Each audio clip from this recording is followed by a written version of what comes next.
Hey, so tonight we're going to talk about what happened after the Black Death ended, and trust me, this isn't your typical history lesson. We're talking about one of the most dramatic transformations in human history, when Europe literally had to rebuild itself from the ground up. Oh, and if you're enjoying these stories, I'd really appreciate a like or subscribe. Super curious where you're all listening from, so drop a comment with your location and what time it is there. Always blows my mind how people are falling asleep to this all over the world.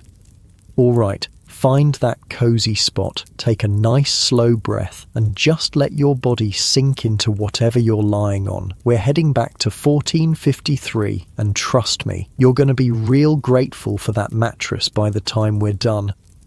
So, congratulations! You just woke up in England, 35 years after the Black Death swept through Europe like nothing anyone had ever seen before. The good news? You survived. The bad news? Well, let's just say the world you knew is gone. You open your eyes, and the first thing that hits you isn't what you see, it's what you don't hear. No morning bustle from the village square, no children playing in the streets, no hammering from the blacksmith's shop, just silence. That heavy, unnatural quiet that settles over places where too many people used to live. Your muscles ache as you stretch, that deep tiredness that comes from working harder than your body wants to. But these days, everyone who's left works harder than they should. There's no choice. You roll over, feeling the rough straw mattress beneath you. At least you have a mattress now. Before the plague, serfs like you slept on bare ground with maybe some rags for warmth. But now, well, when half the population dies, suddenly there's a lot more stuff to go around. Strange how that works, isn't it? You sit up slowly, letting your eyes adjust to the dim light filtering through the one small window. The house itself is bigger than what you grew up in. Used to belong to the miller and his family. All 6 of them died in the space of a week, back in 1348. Their bodies were buried in the churchyard. Along with so many others, they had to dig mass graves. These days, you try not to think about that too much. The floorboards creak under your feet, actual wooden floors, not just packed dirt. You inherited more than just a house when the plague finished its work. There's a chest in the corner with clothes that actually fit, a proper cooking pot hanging over the fireplace, even a pewter cup, which used to be something only wealthy merchants could afford. Funny thing about catastrophes, they have a way of redistributing wealth, just not in any way you'd ever want.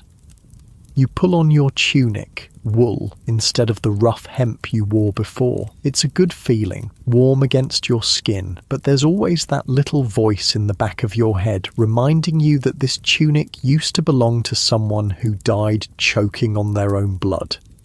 You try not to think about that either. Outside, your breath makes little clouds in the morning air. September in England has always been cold, but somehow it feels colder now. Maybe it's just because there are fewer people to warm the world with their presence. Or maybe, when you've seen as much death as everyone has, everything feels a little colder. The village of Little Wickham looks like a mouth with half its teeth knocked out. Houses stand empty, their doors hanging open like slack jaws, gardens grown wild, fences falling down. In the distance, you can see fields that should be golden with grain, but instead they're brown and barren. No one left to harvest them. Before the plague, this village had maybe 200 people. Now, maybe 60 on a good day. Your stomach growls, sharp and insistent. That's the thing they don't tell you about surviving disasters. You still get hungry. Life goes on, even when it feels like it shouldn't. You walk toward the village centre, past the well where people used to gather and gossip. The wooden bucket hangs there, rope frayed and water level low. Maintenance is, well, everything's about maintenance now. There just aren't enough hands to keep things running the way they used to. The baker's shop is still closed. Has been for 3 years now. Thomas the baker died, along with his wife and 2 sons. His apprentice tried to keep things going for a while, but bread making isn't something you just pick up. The few loaves he managed to make were... let's just say they were dense enough to use as building materials. These days, people bake their own bread, or try to. Turns out, a lot of knowledge died with the plague. All those little skills that people pass down from parent to child, gone, just gone. You can smell wood smoke drifting from the direction of the manor house, Lord Edmund's place. He survived, though just barely, lost his wife, his 3 children, most of his household staff. Now it's just him, his remaining steward, and maybe a dozen servants, where there used to be 50. Poor bastard actually has to do some of his own work now. Can you imagine?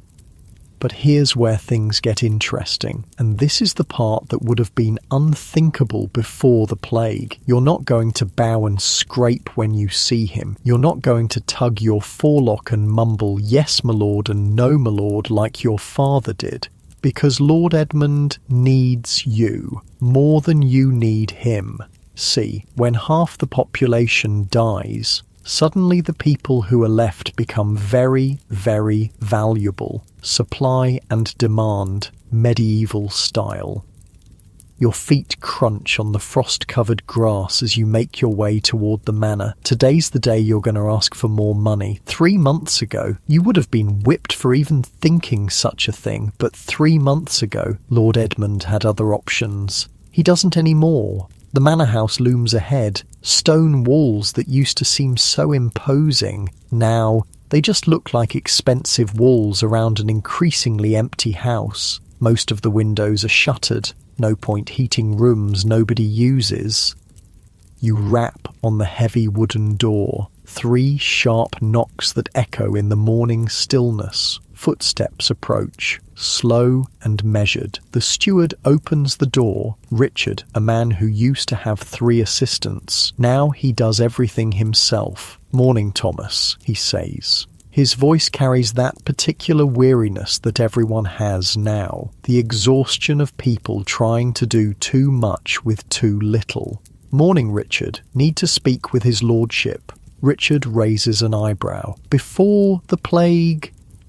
Peasants didn't just demand audiences with lords, but these aren't before the plague times. "He's in the solar.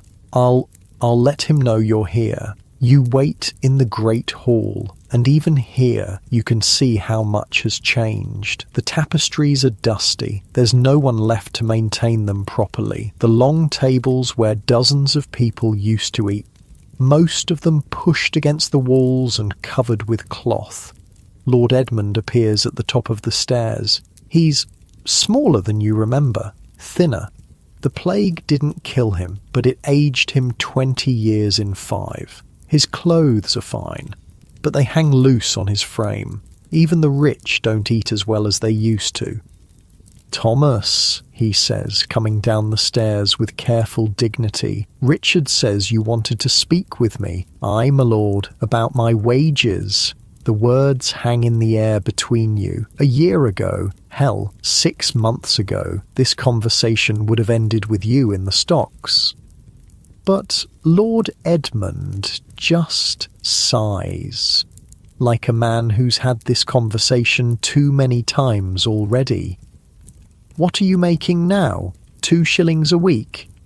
"Aye, but John over in Great Wickham, he's getting 3 shillings for the same work, and they're throwing in an extra measure of grain." Lord Edmund's jaw tightens. John's always been...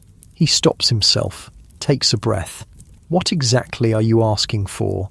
3 shillings, and I want Sundays off, proper off, not just morning service and then back to work." The old Lord Edmund would have exploded, called the guards, had you beaten. But the old Lord Edmund had 50 workers to choose from. This Lord Edmund has you, and maybe 5 others. He looks out the window at his fields, brown stubble where golden grain should be waving, fields that need to be ploughed for winter wheat, work that has to be done, and not enough people to do it. 2 shillings and 6 pence, he says finally, and Sunday afternoons off. You pretend to consider this, though honestly, it's more than you hoped for, but you've learned something important in these past few years. When someone needs you more than you need them, you have power. Done, you say, extending your hand. He shakes it, a lord, shaking hands with a peasant. Your grandfather would have fainted. As you walk back through the village, you pass the churchyard. The original cemetery was full by the time the plague finished, so they dug new sections, then those filled up. Now there are graves scattered around the church like fallen leaves, but life, somehow, keeps going. You see Margaret hanging laundry behind her cottage. She's wearing a dress that's too fine for a widow, but her husband had been the village's most successful merchant before he died. Now she owns his business, such as it is. Women inheriting property, running their own shops. Another thing that would have been impossible before. Strange how catastrophe creates opportunities. She waves at you, and you wave back. Maybe later, when the work's done, you'll stop by, share some ale, talk about how things used to be, and maybe, if you're both in the right mood, you'll talk about how things might be, because that's the thing nobody tells you about surviving disasters. Eventually, you start thinking about the future again. Your stomach rumbles once more, reminding you that survival still requires the basics: food, shelter, work. But as you head toward your own fields, the ones you're renting now that you can afford it, you're thinking about more than just getting by. You're thinking about getting ahead. The walk to your fields takes you past the old grain mill. The wheel still turns, but slowly. There's not enough grain to keep it busy. Before the plague, this mill ran from dawn to dusk during harvest season. No? Maybe 2 or 3 hours a day. Ooh. But that's changing too, slowly, because the people who survived, they're eating better, working less, demanding more. And when people have more money in their pockets, they buy more grain, more meat, more of everything. It's like watching a broken machine slowly start to work again. But differently. Better. In some ways.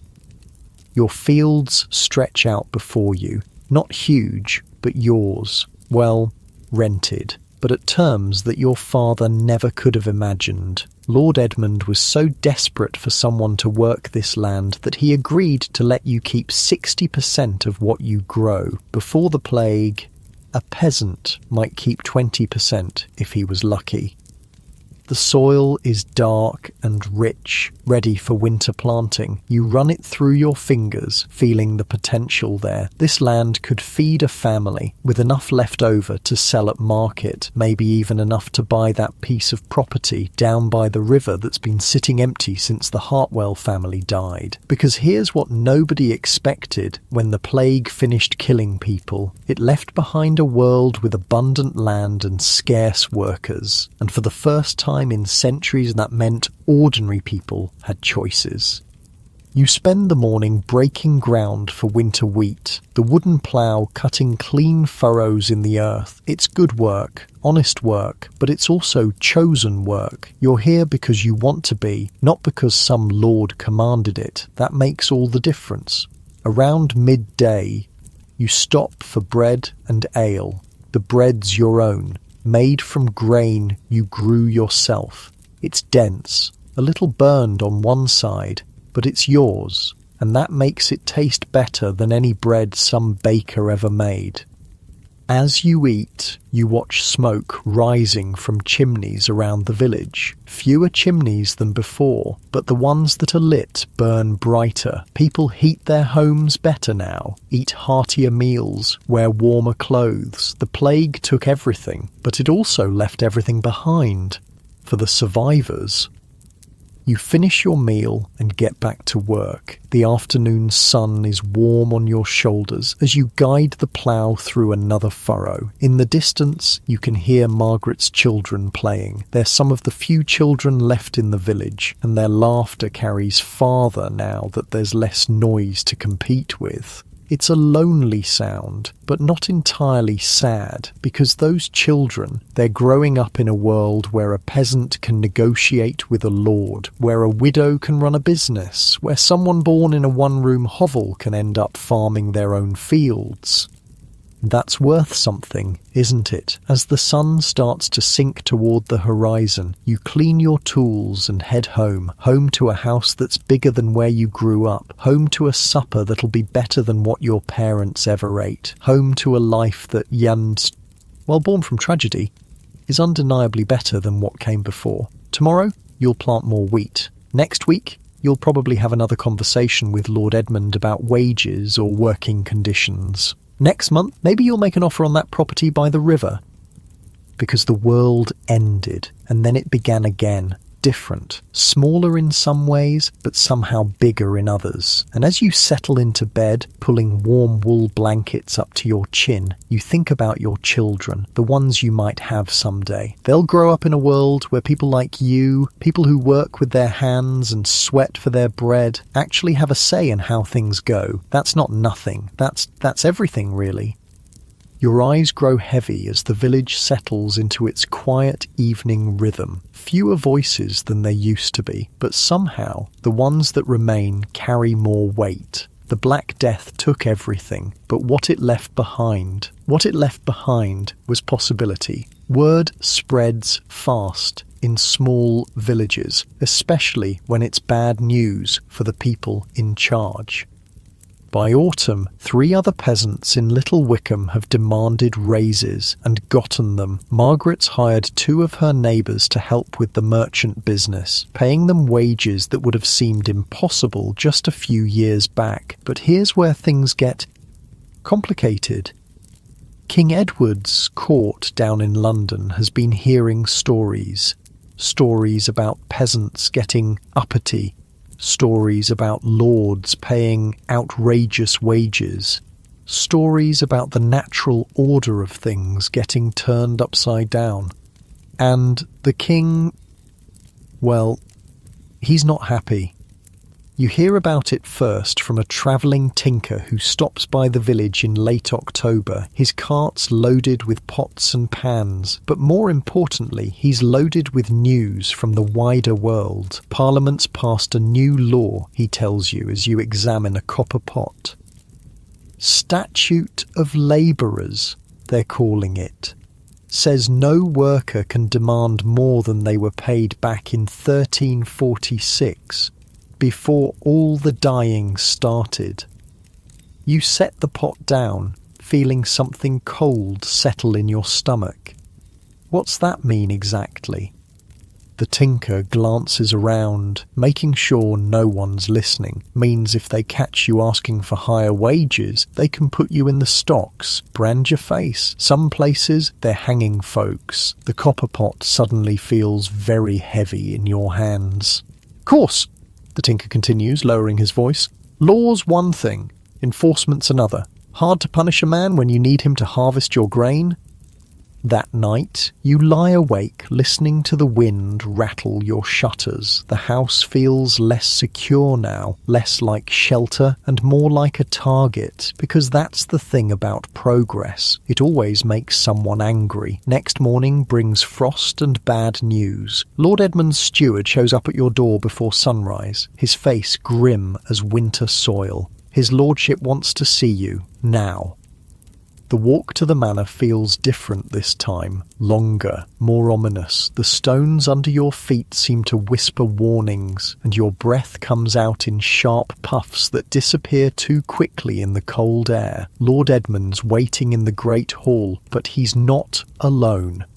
2 men in the king's colours stand beside him, their swords hanging heavy at their sides. Royal commissioners, sent to make sure the new law gets followed. Thomas, Lord Edmund says, his voice carefully neutral. I'm afraid we need to renegotiate our arrangement. One of the commissioners steps forward. He's young, maybe 25, with the kind of soft hands that have never held a plough. By order of King Edward, all wages are hereby returned to their levels of 1346, 2 shillings per week, no more. Your heart pounds, but you keep your voice steady. And if I refuse? The commissioner's hand moves to his sword hilt. Then you'll find yourself explaining your refusal to the king's justice. We have stock set up in the village square and brands heating in the forge. You look at Lord Edmund, searching his face for some sign of support, but he won't meet your eyes. Whatever power you thought you had, it's gone. Just like that. I understand, you say finally, because what else can you say? But as you walk back through the village, you notice something. The other peasants are gathered around the well. Voices low but urgent. Margaret's there too, along with several farmers from neighbouring villages. Word travels fast, and resistance travels faster. They can't just take it back, someone's saying. We're the ones doing the work. We're the ones they need. King or no king, adds another voice. Dead men can't plant grain. You join the circle, feeling the tension crackling like lightning before a storm.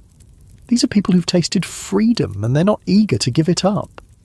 What are you thinking? You ask. Margaret speaks up, her voice carrying an edge you've never heard before. We're thinking maybe it's time the king learned who really keeps this country running. That afternoon, you're working your fields when you see the smoke, 3 columns of it, rising from the direction of Great Wickham, then more from Little Thornton and Wickfield. By evening, the horizon is dotted with orange glows against the darkening sky. Granaries, tax records, manor house outbuildings, nothing that would actually hurt anyone, but everything that would send a message. The revolution has begun. It starts small, like most revolutions do. A tax collector here, a royal commissioner there, finding themselves suddenly unwelcome in villages where they used to command respect. Sometimes it's just cold shoulders and empty houses. Sometimes it's stones thrown from behind hedges. But by winter, it's spreading. You hear stories from travelling merchants, when any merchants are brave enough to travel, peasants in Kent marching on royal castles, workers in Essex refusing to harvest grain for lords who won't pay fair wages, entire villages in Yorkshire simply disappearing, people packing up everything they own and moving to places where they can get better treatment. And the amazing thing, the lords can't stop them. Because stopping a few troublemakers is one thing. Stopping half your remaining workforce is economic suicide. Lord Edmund tries threats first, then bargaining, then something that would have been unthinkable before, begging. Look, he says during another awkward meeting in the Great Hall, I know the commissioners said 2 shillings, but what if we called it 2 shillings plus expenses? Food allowances, extra grain rations. You pretend to consider this, though really you're just enjoying watching a lord squirm. What kind of food allowances? Well, meat twice a week, good bread, ale with dinner. And housing? You can keep the house you're in now.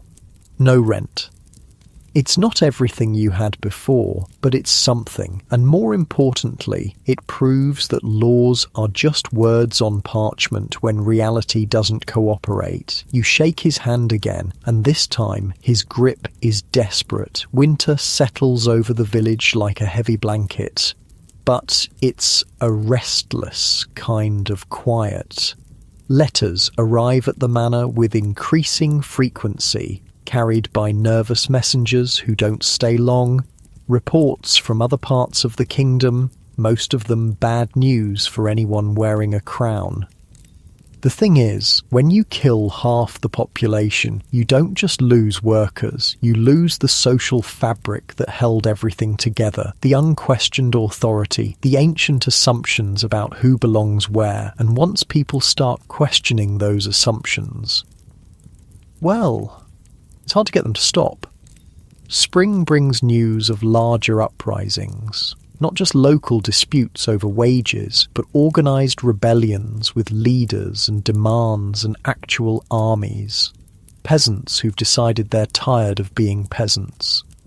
The name everyone's talking about is Wat Tyler, a man from Kent who's apparently decided that the king's commissioners can go to hell, along with the king himself. They say he's got 10,000 men, Margaret tells you as you help repair her roof. All of them armed, all of them angry. You hammer another nail into the thatch, thinking about how different everything feels now. Before the plague, 10,000 angry peasants would have been impossible. There wouldn't have been enough discontent, or enough confidence, or enough organisational ability. But after the plague, well, surviving a catastrophe teaches you that the impossible happens all the time. What's he want, you ask? End to serfdom, fair wages, death to corrupt officials. She pauses, then adds quietly, sounds reasonable to me. By early summer, the rebellion's no longer just a story you hear from travellers. It's something you can see on the horizon. Smoke from burning tax offices, streams of refugees fleeing areas where royal armies and peasant militias are fighting running battles. And then, one morning in June, you wake up to find armed men camped in your village square. Not royal soldiers, not exactly, and not local peasants either. Something in between. Men with weathered faces and work-hardened hands, but carrying proper weapons and wearing bits of armour clearly taken from somewhere else. Their leader's a woman, which is shocking enough by itself, but she carries herself like someone used to being obeyed, and when she speaks, people listen. We're heading to London, she announces to the growing crowd, to present our demands to the king. Anyone who wants to come, you're welcome. What demands? Someone calls out. She unfolds a piece of parchment, though you suspect she's memorised every word. End to serfdom and villanage. Fair wages for all workers. Abolition of poll taxes. Punishment for corrupt officials who've grown fat while honest people starve. The crowd murmurs, weighing the risks. Because joining a rebellion is serious business. People get hanged for rebellion. But then again, people have been getting hanged just for asking for fair wages. What makes you think the king will listen? Lord Edmund has appeared, flanked by his remaining guards, but his voice lacks its old authority. He sounds worried. The woman looks at him with something that might be pity. Your lordship, with respect, the king doesn't have much choice. Half his tax collectors are dead or fled. His armies are stretched thin, fighting uprisings from here to Scotland, and winter's coming. If he wants grain harvested and bread baked and roads maintained, he needs us more than we need him. She's right, and everyone knows it. That evening, as the rebels make camp in the common pasture, you find yourself thinking about choices, about the life you've built since the plague, and whether it's worth risking for the chance at something better. Margaret's already decided she's sold her business to a cousin, packed everything she owns into a wagon, and volunteered to help organise supplies for the march to London. You coming? She asks, as you help load her belongings. You look around the village, at the house you've called home, at the fields you've been working, at the life you've slowly, carefully constructed from the ruins of the old world. It's a good life, better than anything your parents could have imagined, but it's also a life that depends on the goodwill of people who would take it away in a heartbeat if they could. Yeah, you say finally, I'm coming. Because here's what you've learned in the years since the plague. Survival isn't just about staying alive. It's about building something worth staying alive for. The next morning, you lock your door, leave a note for Lord Edmund explaining that you've gone to discuss working conditions with the king, and join the line of people heading south toward London. The road's full of others like you, farmers and craftsmen and merchants and labourers, all united by the simple belief that they deserve better than what they're getting. Some carry weapons, others just carry tools, but all of them carry something that would have been impossible before the plague. Hope. The landscape you pass through tells the story of the last 5 years in burned fields and empty villages and manor houses with boarded windows. But it also tells another story in new construction and improved roads and signs of careful, purposeful rebuilding. Because that's the thing about catastrophes. They clear away the old, making room for something new to grow. As you walk, you talk with your fellow travellers, a blacksmith from Essex whose lord tried to cut his wages in half, a miller from Suffolk whose grain stores were seized by royal tax collectors, a weaver from Norfolk whose entire village was burned for refusing to pay a poll tax they couldn't afford. All of them with stories, all of them with grievances, all of them with the same realization that individual resistance isn't enough anymore. By the 3rd day, your group has grown to nearly 1,000 people. By the 5th day, there are rumours of other groups converging on London from all directions, tens of thousands of people, all with the same destination and the same demands. The king's going to have to listen whether he wants to or not. You camp that night on a hilltop overlooking the Thames, and in the distance you can see the smoke and lights of London, the largest city in England, and tomorrow the site of what might be the most important conversation in the kingdom's history. As you settle into your bedroll, listening to the murmur of conversations around the campfire, you think about how far you've come, not just in miles, but in everything else. 5 years ago, you were a serf who couldn't leave your lord's land without permission. Tonight, you're a free man, camped outside the capital, preparing to negotiate with the king as an equal. That's worth something, even if tomorrow goes badly. The stars overhead are the same ones that shone down on the plague years when bodies filled the streets and the future seemed impossible, but somehow, impossibly, the future arrived anyway, and it looks nothing like what anyone expected. London hits you like a slap to the face. The smell reaches you first, long before you see the city walls. Thousands of people packed together, cooking fires, waste, horses, and underneath it all, something else. Something that makes your stomach clench with memory, fear.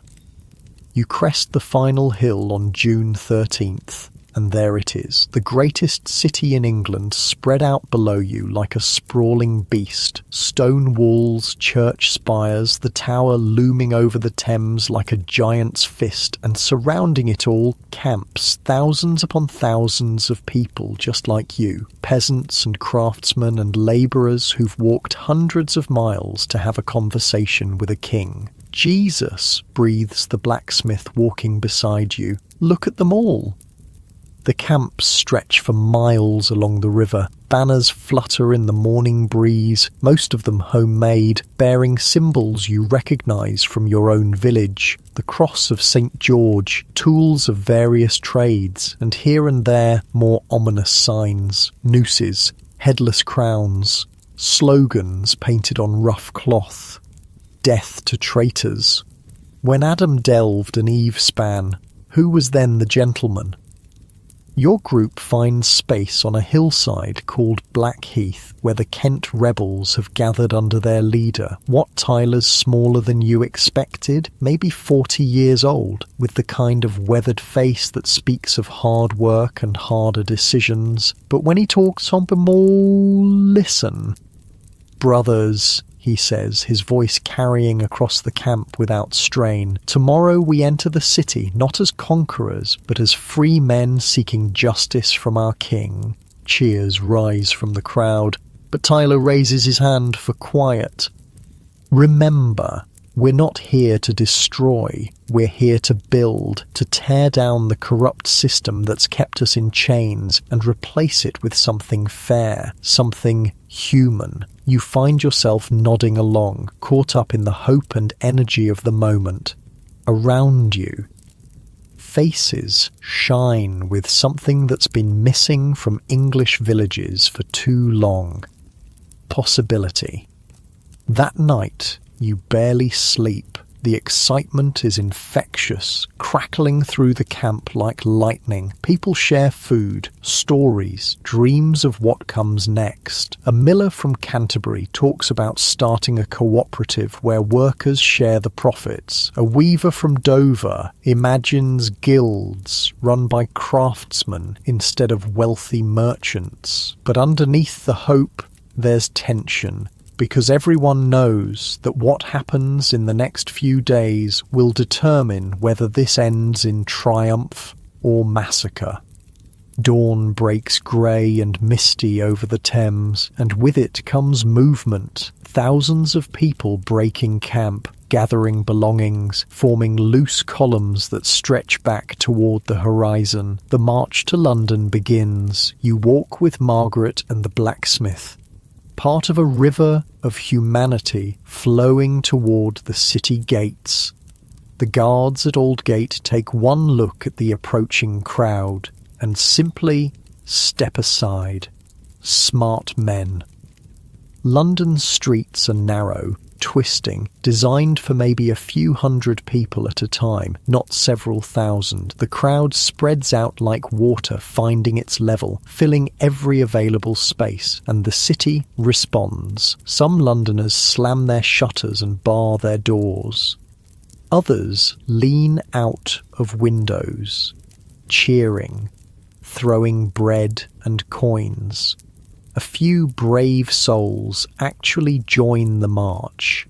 Craftsmen and labourers who've been nursing their own grievances against the wealthy merchants who run the city. But it's when you reach the wealthy quarter that things get interesting. The houses here are different, larger, built of stone instead of timber, with courtyards and gardens and all the signs of lives lived in comfort while others struggled. Someone throws a stone. You're not sure who, but suddenly the air's full of them. Windows shatter, doors splinter, and the crowd. The crowd tastes blood. The Savoy Palace. That's where it really starts. John of Gaunt's residence, the most magnificent building in London after the royal palaces, home to the man who's been the real power behind the throne while young King Richard grows into his crown. Someone shouts, "Burn it," and suddenly everyone's shouting it. You find yourself swept along with the crowd through the palace gates into courtyards filled with treasures that represent more wealth than your entire village sees in a decade. Tapestries, gold plate, furniture carved from exotic woods, and all of it, every bit of it, bought with money squeezed from people who work for a living. The palace burns beautifully. You stand in the courtyard, watching flames lick at windows, feeling the heat on your face and thinking about justice, about balance, about how sometimes the only way to build something new is to burn down what came before. Margaret appears beside you, her face lit by the orange glow. "Feel good?" she asks. "Yeah," you admit. "It does." But even as the palace burns, Tyler's trying to maintain order. You see him moving through the crowd, reminding people that they're here for justice, not revenge. That destroying property is one thing, but harming people is another. Mostly, people listen to him. mostly. The Fleet prison gets opened, and suddenly the streets are full of freed prisoners. Some of them are debtors, people imprisoned for owing money they couldn't pay. Others have been locked up for more serious crimes. Temple Bar burns next, along with all the legal records stored there. Centuries of laws and precedents and property deeds, gone in an afternoon of smoke and celebration. Because here's what the lawyers and lawmakers never understood. When the law serves only the wealthy, burning the law starts to feel like justice. As evening falls, you find yourself with a group of rebels surrounding the Tower of London, the ancient fortress where kings have lived and died, where traitors have been executed, where the machinery of royal power grinds on regardless of who suffers beneath it. And inside, trembling behind stone walls that suddenly don't seem so impregnable, is 14-year-old King Richard himself. "Come out," someone shouts. "Come out and face your people." But the tower stays silent, its gates locked, its guards nowhere to be seen. Tyler arrives with a message. The king, through intermediaries, has agreed to meet tomorrow morning at Mile End, outside the city walls, a place where both sides can gather safely. "He's agreed to hear our demands," Tyler announces. "All of them. Freedom from serfdom, fair wages, punishment for corrupt officials." The crowd erupts in cheers. But you notice Tyler's expression remains careful. Hopeful, but careful. Because promising to listen and actually listening are two very different things. That night, you sleep in the ruins of a tax collector's office, the papers and ledgers that once recorded every penny owed by every peasant in 3 counties. They make excellent kindling for your campfire. Outside, London burns in a dozen places, not the whole city, but enough to send a message that can be seen for miles. The old order is ending. What comes next? That's tomorrow's question. Morning arrives with the sound of trumpets, royal trumpets, calling from the direction of Mile End. King Richard, apparently, is ready to talk. The march out of the city is different from the march in, more organised, more purposeful. Tyler's managed to impose something like discipline on the crowd, arranging them in rough columns with representatives from different regions. You walk with the Essex group, maybe 2,000 strong, carrying banners that list your specific grievances. End to serfdom. Abolition of poll taxes, fair courts, the right to hunt in royal forests. Simple things, really, human things. Mile End is a large field outside London's walls, perfect for the kind of massive gathering that's about to take place. And there, waiting on a raised platform surrounded by guards and nobles, is the king himself, Richard Plantagenet, 14 years old, heir to Edward the Black Prince, ruler of England, though right now he looks more like a scared boy trying very hard to appear brave, which, to be fair, he probably is. The meeting begins with ceremony, heralds reading proclamations, nobles making speeches about royal mercy and divine authority. But Tyler cuts through all of it with the kind of blunt speaking that makes lawyers nervous. "Your Majesty," he says, stepping forward, "we've come to discuss the terms under which your people, all your people, can live with dignity." Richard's voice is higher than you expected, still changing, but it carries clearly across the field. "We are prepared to hear your concerns."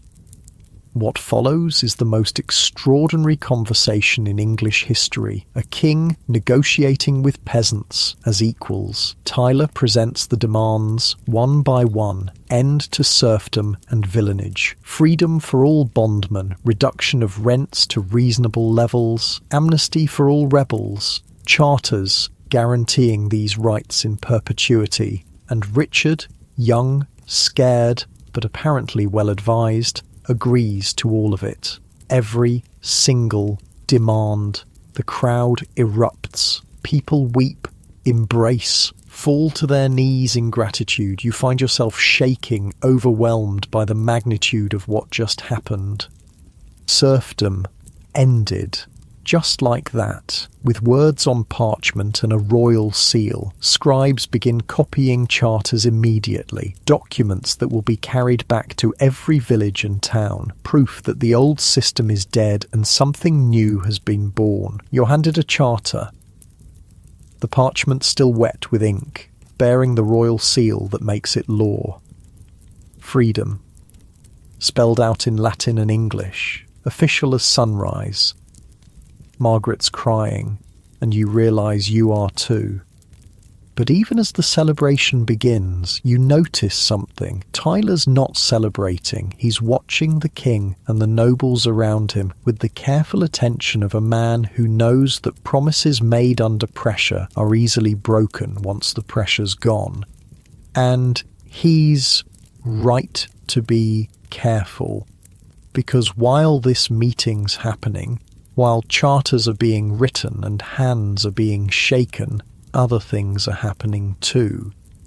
A group of rebels, frustrated by the slow pace of negotiation, has decided to take more direct action. They've stormed the Tower of London, overwhelming the guards, searching for the men they hold responsible for years of oppression. Simon Sudbury, Archbishop of Canterbury and Chancellor of England, the man who blessed the poll taxes and defended the old system. Robert Hales, Treasurer of England, the man who collected those taxes and filled the royal coffers while peasants starved. John Leger, the bureaucrat who designed the whole system of oppression. They find all three, drag them from their hiding places, and execute them on Tower Hill. The news reaches Mile End just as the charter ceremony is ending, carried by a breathless messenger who can barely get the words out. The tower's taken. The traitors are dead. Sudbury's head's on a spike. The celebration turns darker, more urgent, because this changes everything. There's no going back now, no pretending this was just a peaceful petition for redress of grievances. This is revolution, complete and bloody. Richard's face goes white, but to his credit, he doesn't flee. Instead, he asks for another meeting, tomorrow, at Smithfield, to discuss additional concerns. Tyler agrees, though you can see the calculation in his eyes. He knows the game has changed, knows that executing royal officials makes this a different kind of negotiation entirely.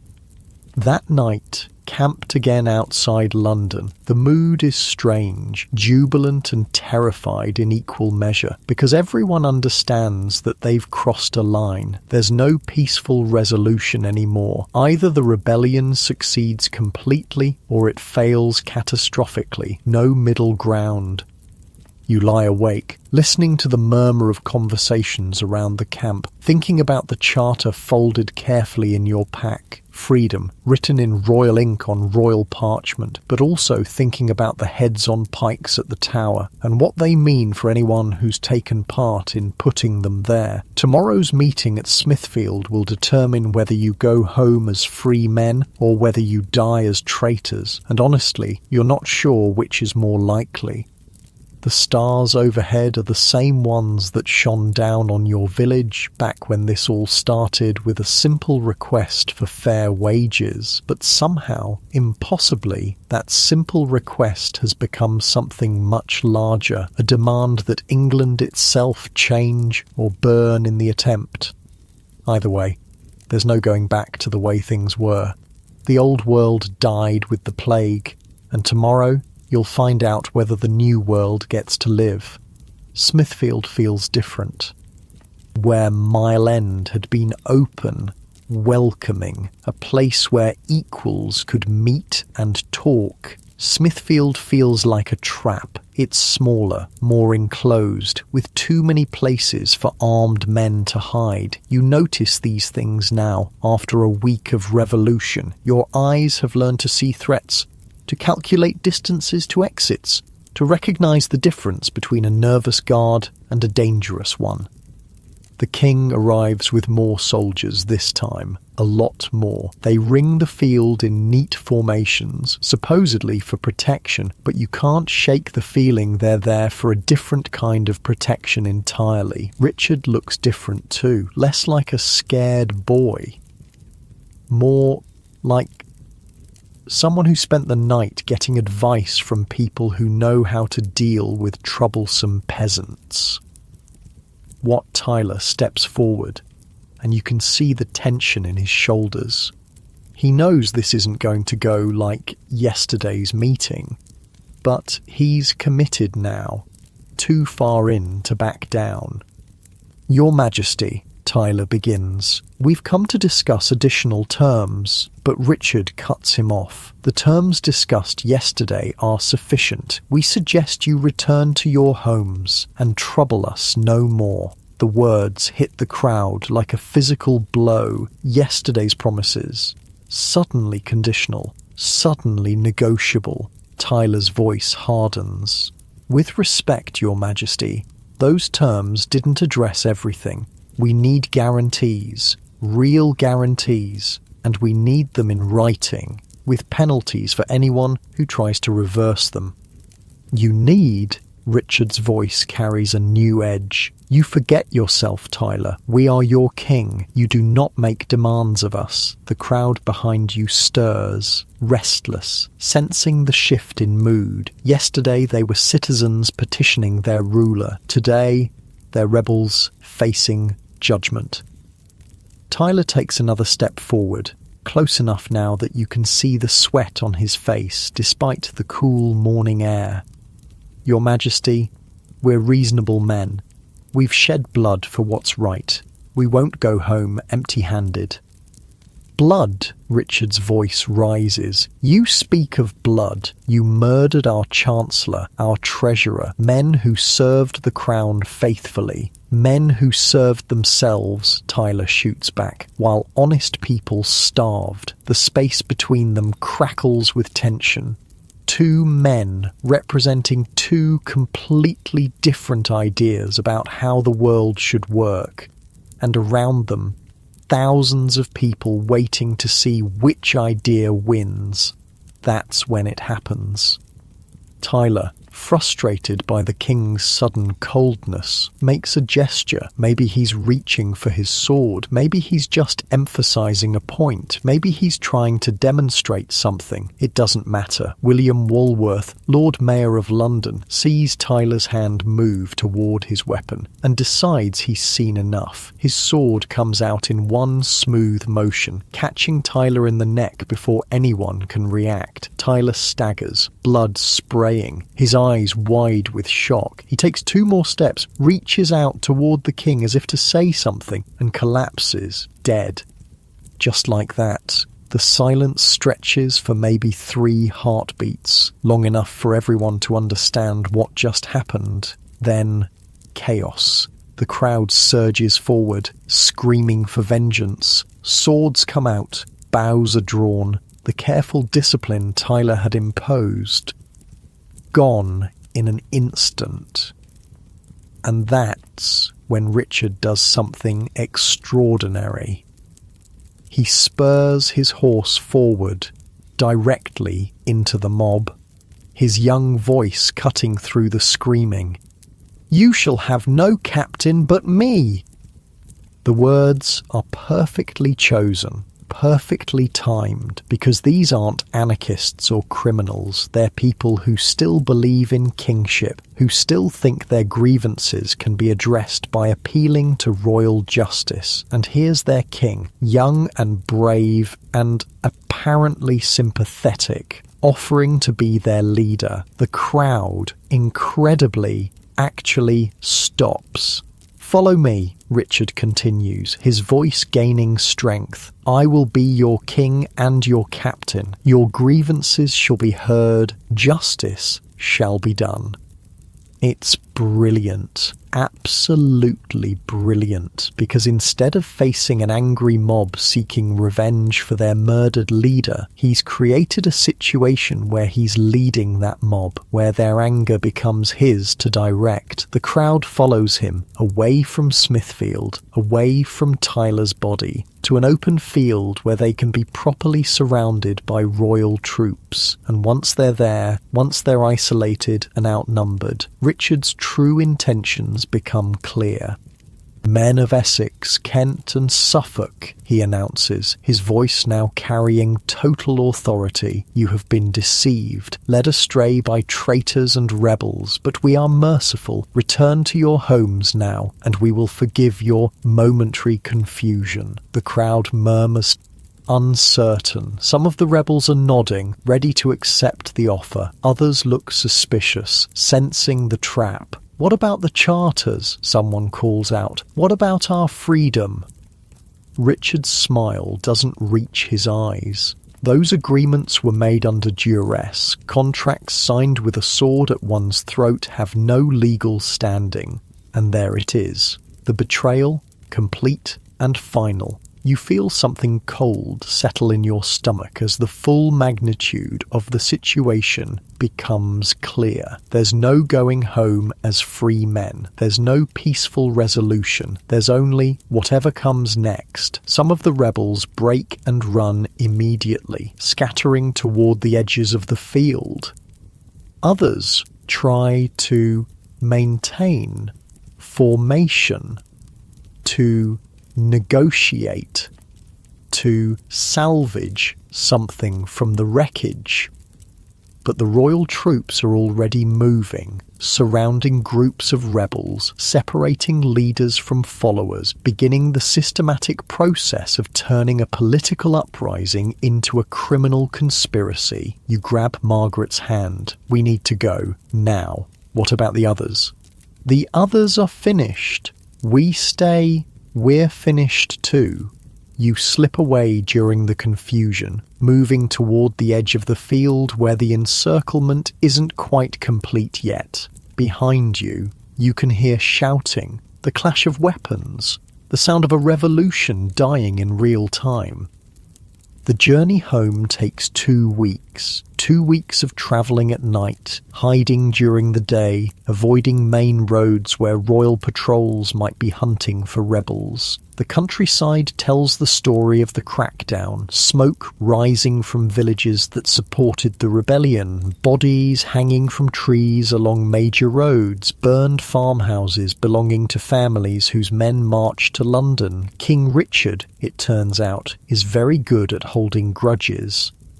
You reach Little Wickham on a grey morning in early July and find a village transformed. Royal commissioners have been through, asking questions, taking names, making lists. Lord Edmund greets you at the manor house, but not with relief, with cold calculation. "Thomas," he says, looking you up and down like he's evaluating livestock. "I hear you've been travelling." "Aye, my lord. Just visiting family." "Family in London, was it?" The question hangs in the air between you, because everyone knows where you've been, everyone knows what you've done. The only question is whether Lord Edmund intends to do anything about it. "I've been asked," he continues slowly, "to provide names of men from this village who might have participated in recent disturbances." Your mouth goes dry. And I've told them that my workers were here the entire time, helping with the harvest, far too busy to go gallivanting off to London.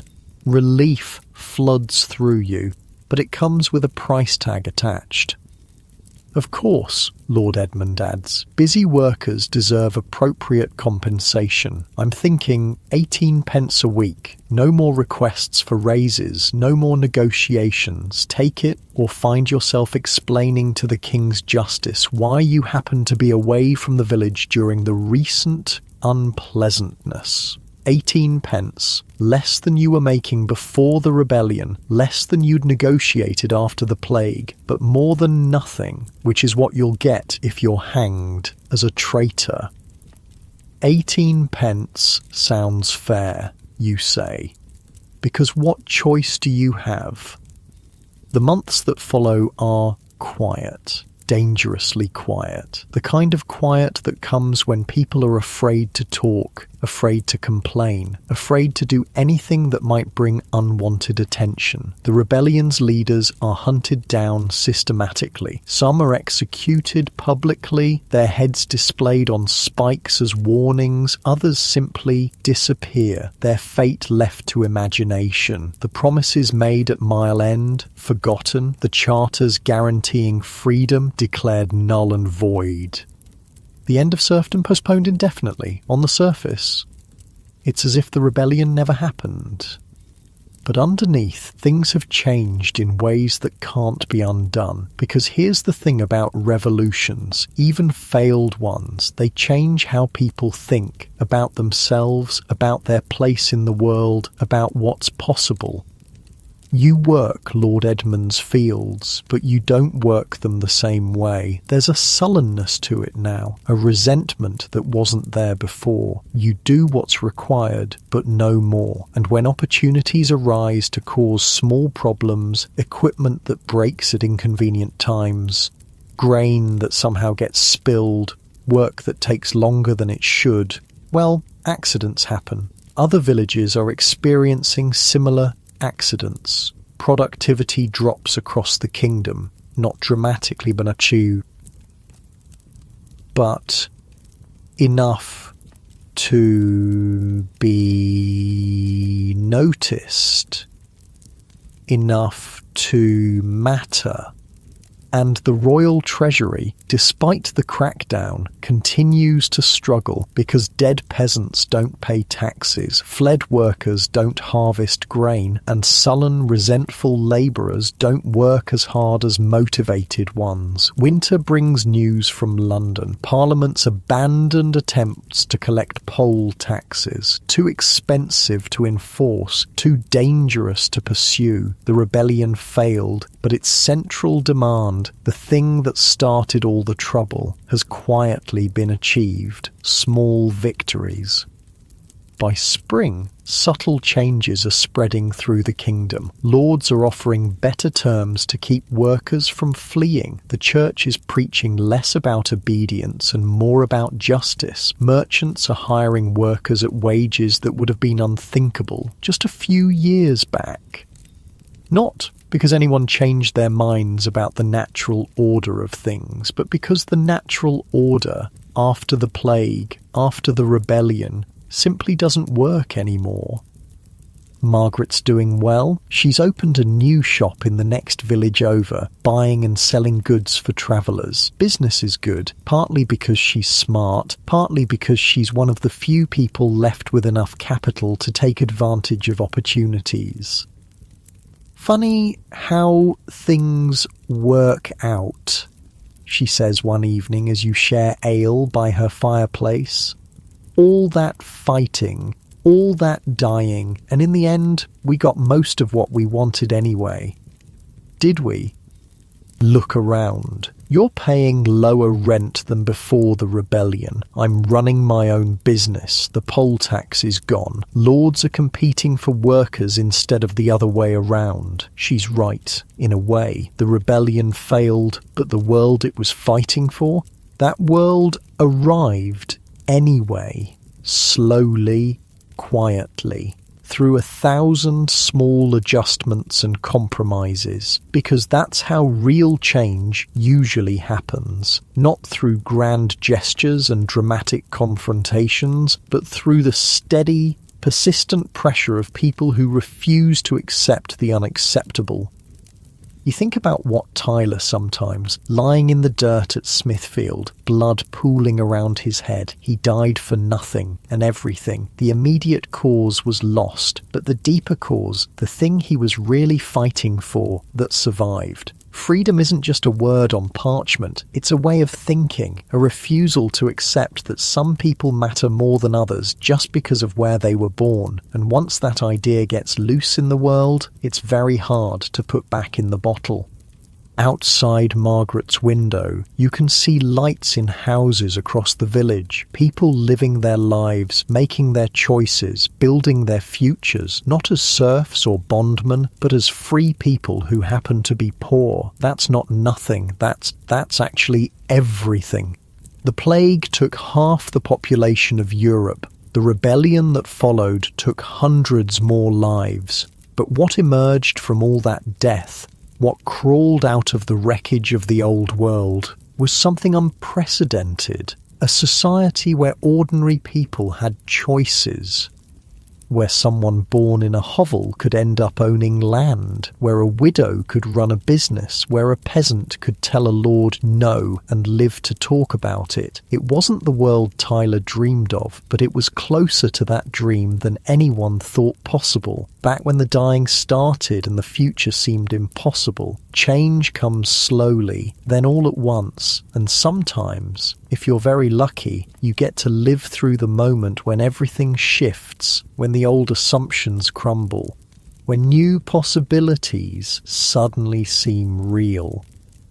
The Black Death was the worst thing that ever happened to medieval Europe, but what came after, what grew from the soil, fertilized by all that death, was the beginning of the modern world, a world where people like you matter, where your voice counts, where the future belongs to everyone. Not just the people born wealthy enough to own it. That's worth remembering as you drift off to sleep in a house you choose to live in, earning wages you helped negotiate, in a village where you're free to stay or go as you please.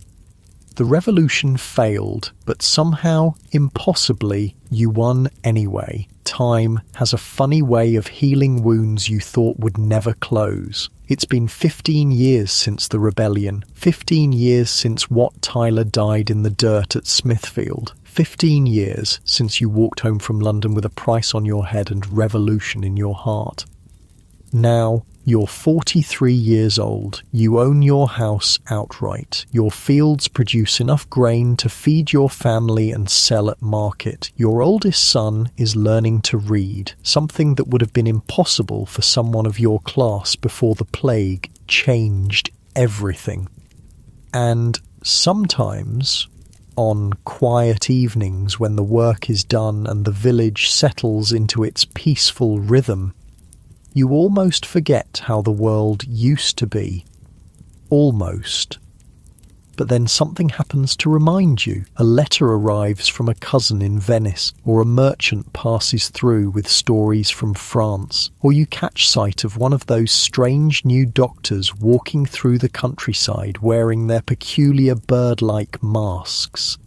And you remember that the changes, the real changes, are still spreading like ripples in a pond. The Venetians, clever bastards that they are, figured something out that nobody else had. They realised the plague wasn't just God's wrath or bad air or punishment for sin. It was something specific, something that travelled from person to person, from place to place, in ways you could predict and maybe control. So they did something radical.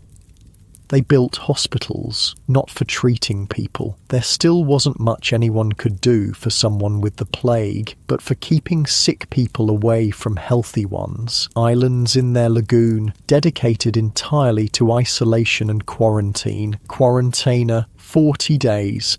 That's how long they figured it took to know whether someone was going to live or die.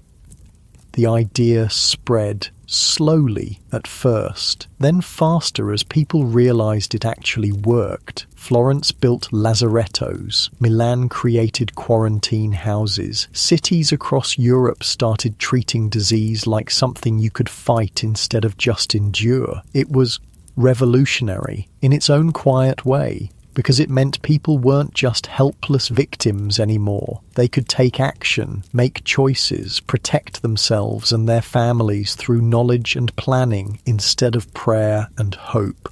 That changes how you think about everything.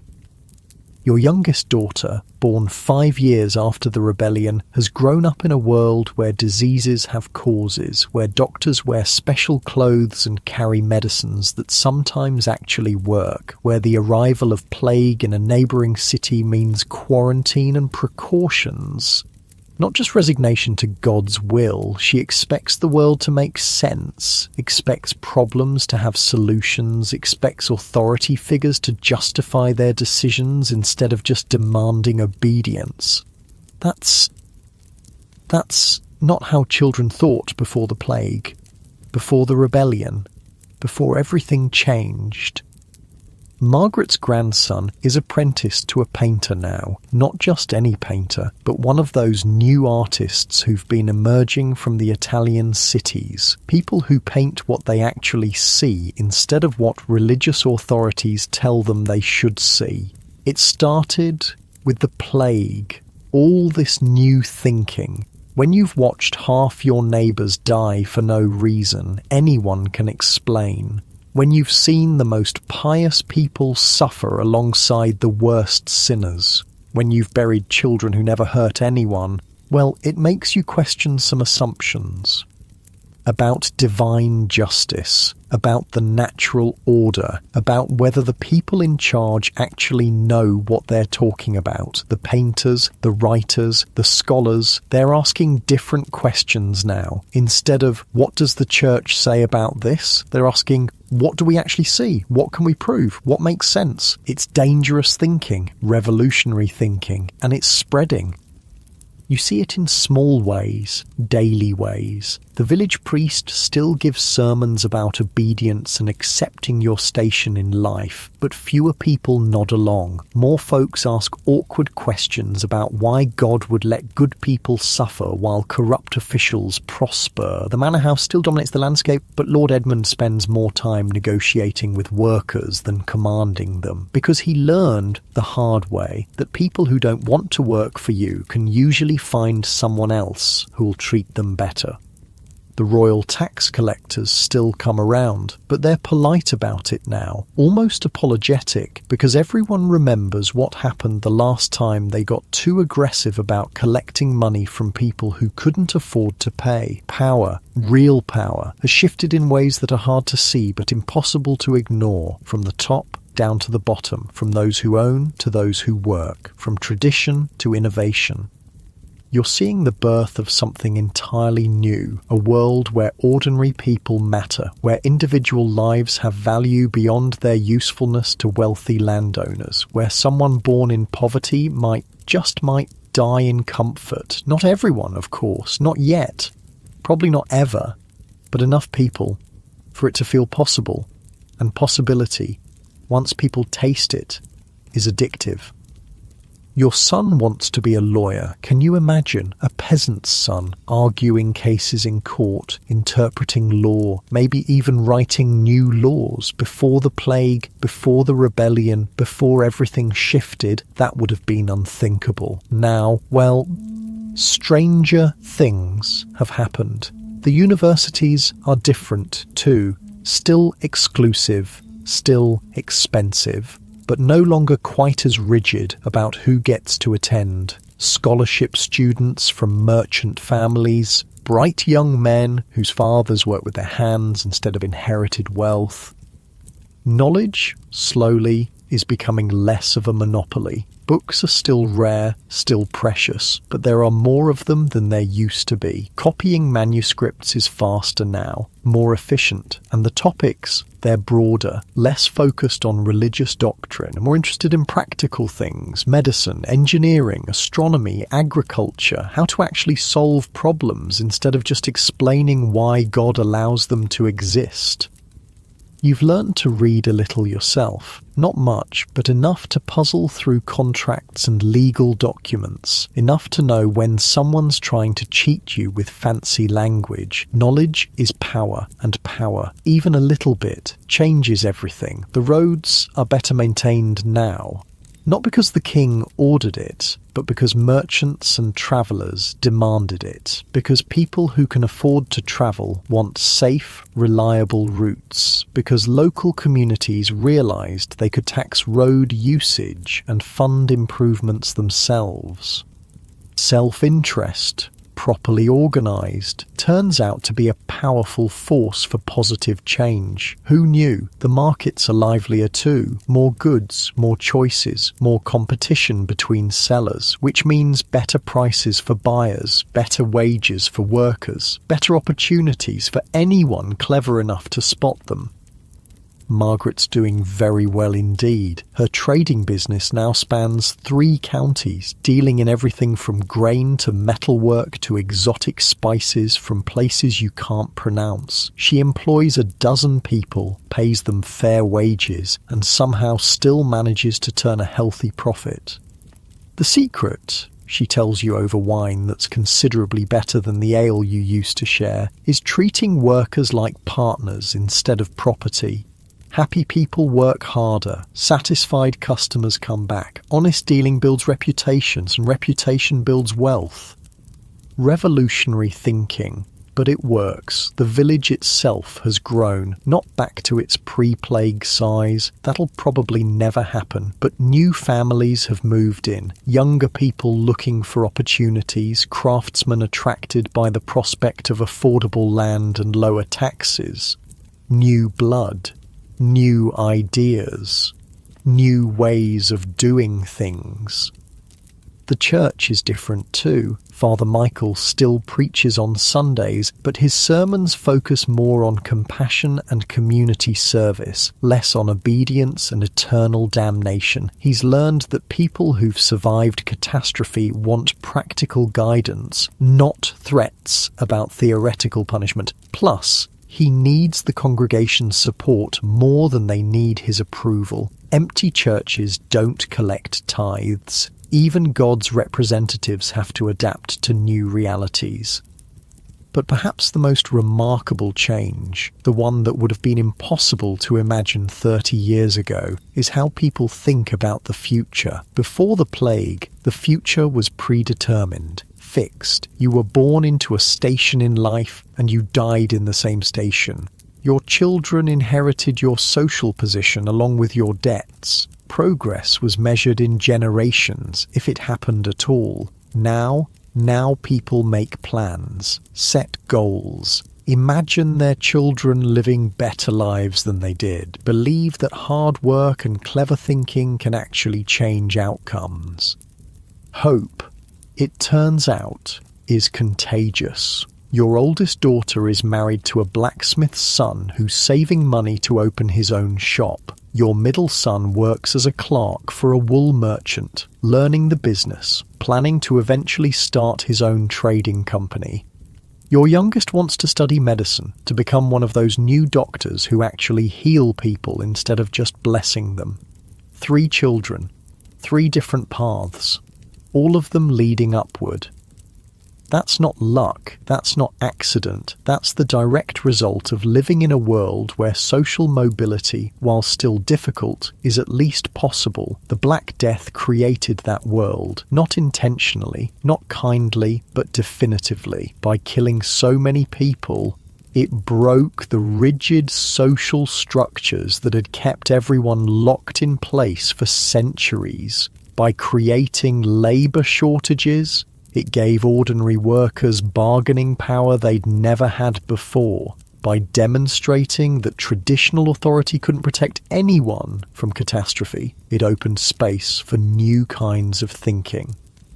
The price was horrific. 25 million dead in Europe alone, families destroyed, communities wiped out, an entire generation traumatized by losses too great to comprehend. But from that trauma, somehow, emerged something unprecedented, a society where individual merit mattered more than inherited status, where innovation was valued alongside tradition, where people could question authority without facing immediate execution, the foundation, in other words, of the modern world. Not that anyone planned it that way. History rarely works according to plan. Usually, it stumbles forward through a combination of catastrophe and adaptation, crisis and opportunity, blind luck and stubborn human determination to survive. The plague was the catastrophe, the rebellion was the crisis. What came after, what you're living through now, is the adaptation, and it's remarkable. You're sitting by your fireplace on a winter evening in 1398, watching your youngest daughter practice writing by candlelight. Her letters are neat, careful, better than your own halting attempts at literacy. She's writing a letter to her cousin in London, describing life in the village, sharing news and gossip and plans for the future. Ordinary correspondence between ordinary people, except that 30 years ago, ordinary people couldn't write letters. Because they couldn't write, because they had no one to correspond with, because their lives were too narrow and constrained to generate news worth sharing. Now, your daughter's life is full of possibilities. School if she's smart enough, marriage if she finds the right partner, business if she's ambitious enough, travel if she's adventurous enough, freedom not unlimited but real. That's the plague's strangest legacy, not the millions of deaths, though those are remembered, not the economic disruption, though that's still being felt, but the simple fact that people now expect their lives to matter, expect their voices to be heard, expect their work to be valued, expect their children to have opportunities. Expectations, once raised, are hard to lower. Outside your window, the village sleeps peacefully under a blanket of snow. Smoke rises from chimneys. Dogs bark in the distance. Someone's playing a lute badly but enthusiastically. Normal sounds. Comfortable sounds. The sounds of people living their lives without fear of sudden catastrophe or arbitrary punishment. It took 30 years, but somehow, impossibly, normal came back. Different than before, better in many ways, but recognisably, blessedly normal. The plague taught Europe that catastrophe was always possible. The rebellion taught it that change was always possible too. And what emerged from those lessons was a new kind of society, one built on the revolutionary idea that ordinary people deserved ordinary happiness. Not much to ask for when you think about it. Food on the table, a roof overhead, work that pays fairly, children who might live better lives than their parents, basic human dignity. But for most of human history, even that much was too much to hope for. Now, it's the minimum people expect. That's actually extraordinary. You bank the fire and prepare for bed, checking that the doors are latched, that the windows are shuttered against the cold. Small precautions against predictable problems, the kind of ordinary vigilance that's possible when you're not constantly watching for plague or famine or violent social upheaval. When the world makes enough sense that planning ahead actually works. Your bed is warm, the blankets are wool, well made, purchased rather than inherited. Your house is solid, properly constructed, chosen rather than assigned. These aren't luxuries, exactly, but they're comforts, signs of a life lived with some degree of control over circumstances. As you settle into sleep, you think about tomorrow, market day in the next village. You'll sell grain, buy supplies, maybe stop by the inn for ale and conversation with other farmers. Ordinary plans, normal expectations, the kind of boring day-to-day existence that's only possible when society isn't collapsing around your ears. The Black Death ended 50 years ago. The rebellion failed 30 years ago. But somehow, the world they left behind became the world you always hoped for. Not perfect, not equal, not fair in any absolute sense, but better, measurably, undeniably better. And that, as you drift off to sleep in a house you own, in a bed you chose, in a life you built through your own decisions and efforts, that's enough. More than enough. It's everything, really. The future, whatever it brings, belongs to people like you now. People who work for a living, people who think for themselves, people who expect tomorrow to be at least as good as today and are willing to work to make it happen. That's the Black Death's most unexpected gift. Not the ending it brought, but the beginning it made possible. The beginning of a world where ordinary people matter, where you matter, where your story, this story, becomes part of something larger than any individual life, but made meaningful by the sum of all individual choices. Sleep comes easily in such a world. Dream peacefully in such a time. Tomorrow will be better. Not perfect, but better. And that's revolution enough for anyone.